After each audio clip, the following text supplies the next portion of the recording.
Today I will be speaking about the importance of multidisciplinarity in our world as we go forward, especially after this pandemic. Today I want to begin by speaking about the concept of a Renaissance man, the universal man.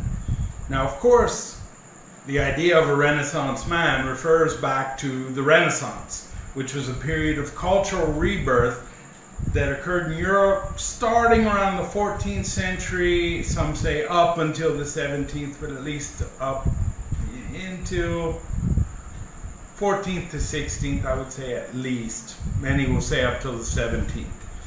Now, the Renaissance actually emerged, though, from a period of crisis, very much like the period we're in today. Europe was actually subjected to a lot of political instability, famine, pestilence, which again, very much like the pandemic today. The late Middle Ages, the period right before the Renaissance, were a very uncertain time for people in Europe. But from this period of crisis, we actually begin to see a new and in many ways improved culture start to emerge. And how did this new culture emerge? Interestingly enough, European culture took a great leap forward by looking back. And that's something I want to touch on a little bit here. This is something not only that happened in the Renaissance, but most pre-modern thought tended to look back, to really look into their own traditions and into their own culture in order to reincorporate and reuse that to progress forward. That's why I said the Great Leap Forward is produced by looking back. That's kind of an allusion to China, which also tended to look back toward a time when things were more perfect. And actually in Indian Buddhism you also see this as well. Whereas things were better before, we're in a devolution rather than an evolution. But it's not so important to get into the philosophical nitty-gritty of that. But at this time in Europe, there's a lot of chaos. But there were also a lot of rediscoveries going on, particularly when it comes to archaeology. Classical Greek philosophy was rediscovered. A lot of works, especially Aristotle and others, that had been lost for centuries suddenly re-emerged from the Middle East in translation. And this rediscovery, particularly of Greek and Greco-Roman philosophy, became manifest in your art, your architecture, politics, literature, sciences, religion. And these types of insights that were gained from that, this return to the classical knowledge, it showed us how we can change the way we think by going back to what we had thought previously. And this movement back to the classics to give birth to a new civilization is what really produced the Renaissance man. And now the Renaissance man is best exemplified by Leonardo da Vinci, who was one of the greatest artists of all time. The Mona Lisa, The Last Supper, was an excellent painter. But he did a lot of work in astronomy, botany. He was an engineer, a mathematician. They credit him with being the founder of architecture, as it is practiced today, and paleontology. He was a jack of all trades. And as we can see, given the theme of the conference here, to be a Renaissance man really proposes multidisciplinarity. By looking back on the traditions of our ancestors, particularly the Greeks and the Romans, and applying what was learned from that study to their own day, the Renaissance man was able to attain theoretical knowledge of many diverse subjects. They were polymaths, and put this knowledge into practice in culturally significant projects, including building, art, many other things. Now, this leads me to the question, where are the Renaissance men and women of today? We don't really have them. Why were, particularly in Europe, my ancestors, but also yours in Indian different periods, why were our ancestors able to achieve feats that really cannot be imitated today? And this is when I was in St. Peter's in Rome. Very interesting, they did modern restorations of stone cuttings. And so certain parts of the floor were modern, whereas other ones were ancient. The modern ones were very beautiful too, but they did not compare to the more ancient work. Even though we have computers, we have automated drafting, everything should be perfect, better cutting tools, it still didn't match up to the work that the ancient people had done. So with all of our technology, we still couldn't imitate that work. And when you think about it, okay, why can't we? Why don't we have Renaissance men? It can't be that our ancestors were more intelligent than we are today, because they're not. They didn't have internet and smartphones, and maybe that's the reason they did achieve so much, that they didn't have internet and smartphones, but that's a topic for another day. Nevertheless, there has to be a difference. There's something that's different between the Renaissance people and the world today. What is this? Actually, I think the answer is quite simple. It's merely a question of attitude. Due in large part to the successes of the Renaissance, the European continent went into another age, the Age of Enlightenment. This also led to a profound change in our thinking. Once again, this change resulted in really great advances in certain fields, particularly the sciences. We learned to mathematize natural sciences. We developed new methods. We began to, as Bacon said, wring the answers out of nature. We were able to subject nature to the torture rack and get the answers out of it. Now, this enlightenment, this knowledge we use to produce these new technologies, really is rooted in the Renaissance, but there's a big difference. And as the Enlightenment took over from the Renaissance man became a thing of the past. Why? I would say primarily because the difference between Renaissance thought and Enlightenment thought is that Enlightenment tends to specialize, and it tends to objectify its object of inquiry. The biologist studies living beings. The physicist studies physical beings. The economist studies economists. The management specialist studies management. The doctor studies the body. The psychologist studies the mind. In fact, now, a lot of these that I just mentioned, like the idea of an economist, a psychologist, a physicist, these are very recent ideas. If you go back to the Bhagavad Gita or the Bible, you don't hear much reference to economies or psychology. These specialized fields only emerged later in modernity. Now, when we contrast that type of thinking, which again is good in many ways, it's very good for producing technology, but it lacks in many other ways. When we see that when we contrast it with the Renaissance thinker, because the Renaissance thinker follows the ancient forefathers in trying to attain knowledge of the whole rather than the part. He wants knowledge of the universal rather than particulars. Now, in this view, knowledge is something that's integrated into the entire human person.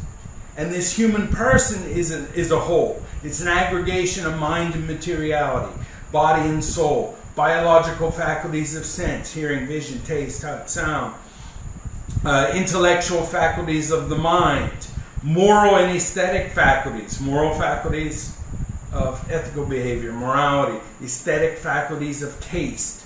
All of these things are taken together as a human person.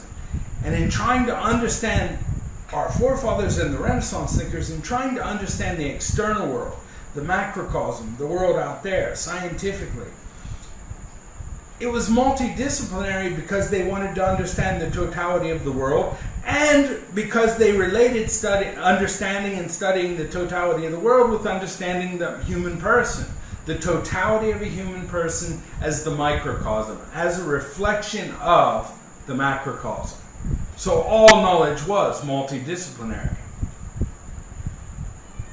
Now, like I said, it may be that Renaissance knowledge is not the best for producing technological advancement, although there was a lot of technological advancement in the Renaissance period, just not as rapid as we have today.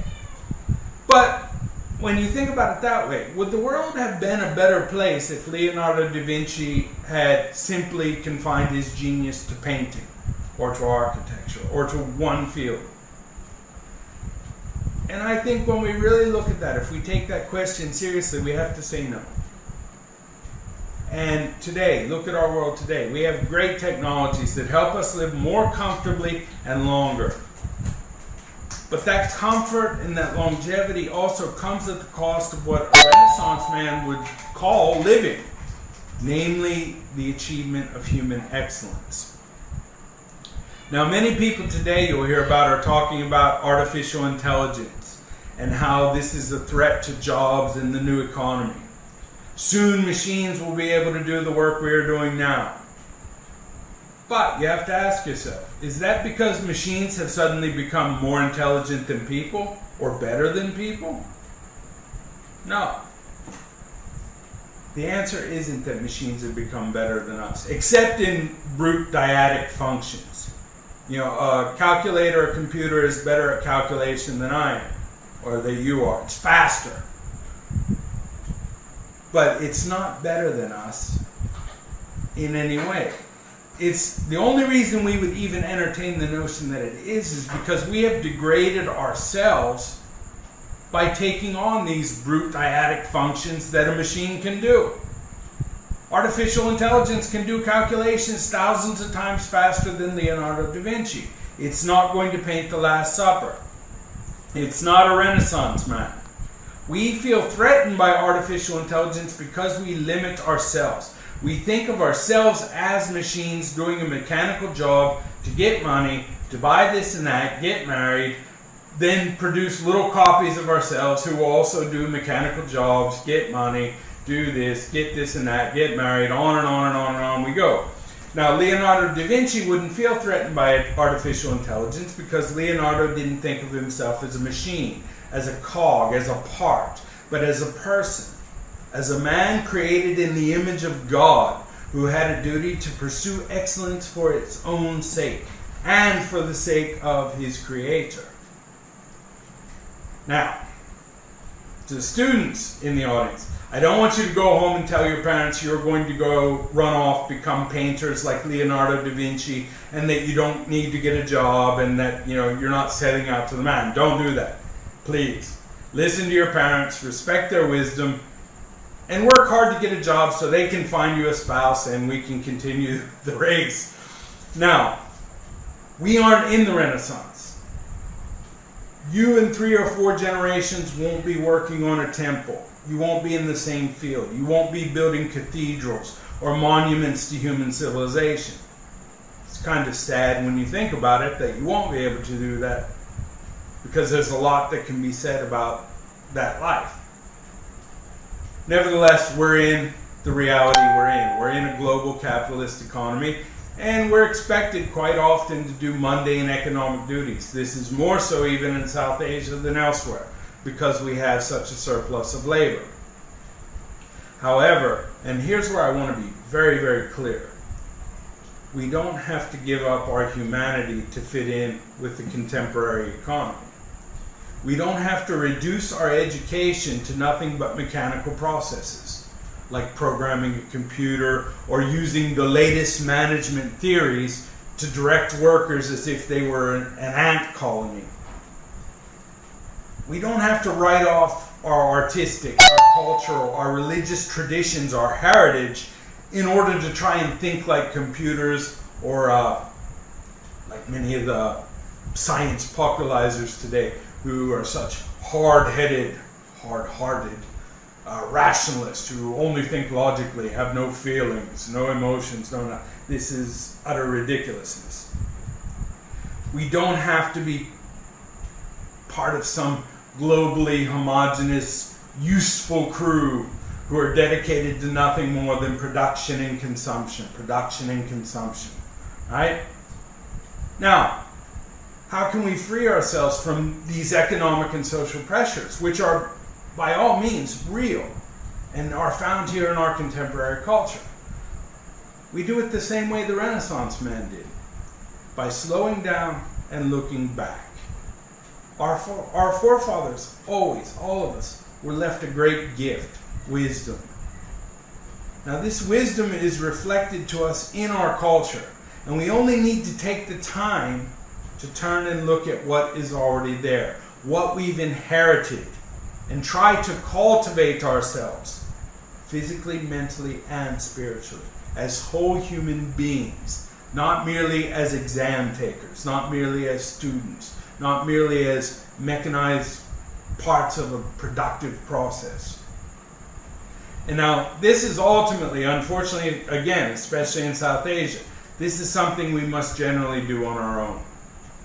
The educational systems today look at education as job training. I'm going to teach you this so you can get a job. You're going to learn these computer programs. You're going to learn this language, not to experience the art and culture, but to become an interpreter, to become a translator, do this. And this is where this mechanical, inhuman way of life I'm speaking about becomes enculturated. The children become enculturated with this through these educational systems, unfortunately. So therefore, it's not really practical to depend on these same institutions to teach how to be human.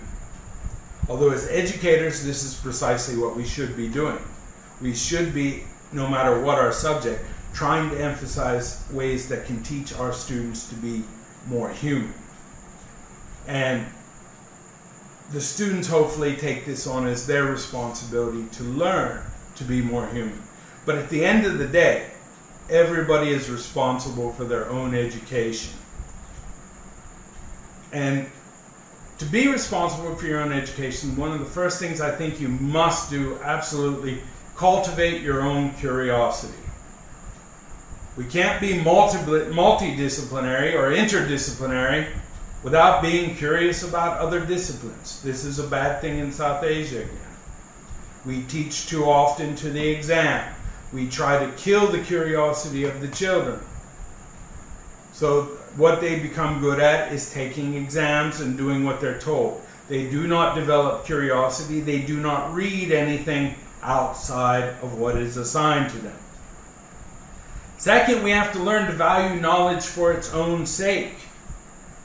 I didn't start studying philosophy, religion, or Sanskrit so that I could apply Sanskrit to computer programming or apply philosophy to mineral processing. Second, we have to learn to value knowledge for its own sake.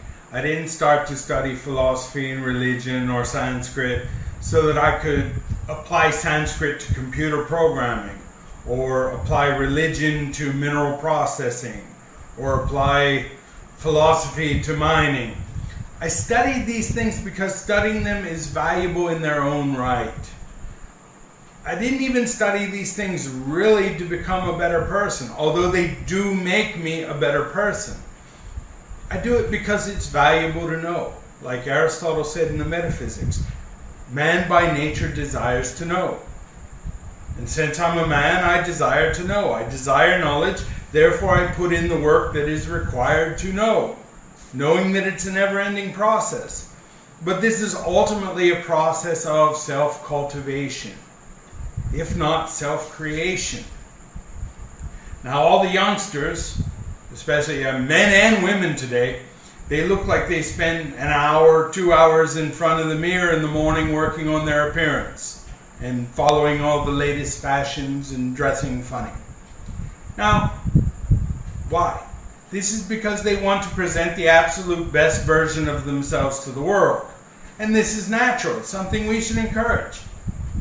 Now, I'm not really convinced that eccentric haircuts and trying to make yourself look like Virat Kohli is really the aim that we need to be going for in society, but it's something, right?